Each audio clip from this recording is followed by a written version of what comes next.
ఒకటో క్లాసు పిల్లాడు చదువుతాడు. నన్నయ బ్రాహ్మణ కులమన పుట్టెను, గాంధీజీ గుజరాతీ కోమటి, అంబేద్కర్ హరిజనుడు. ఎవడడిగాడండి వీళ్ళ కులం దేశానికి నూరి పుయ్యమని?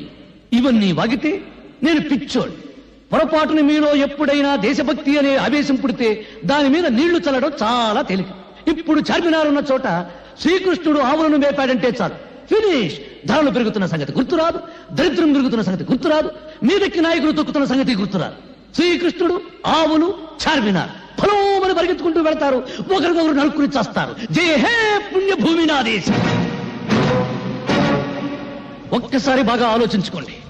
బ్రిటిష్ వాళ్ళను వెళ్ళగొట్టడానికి ఈ దేశంలో కాలిన బస్సుల కన్నా, తగలబడిన ఆఫీసుల కన్నా, చచ్చిన మనుషుల కన్నా 47 ఏళ్ల స్వాతంత్రంలో మన రాజకీయాల కోసం, మన వర్గాల కోసం, మన కులాల కోసం తగలబెట్టుకున్నదే ఎక్కువ.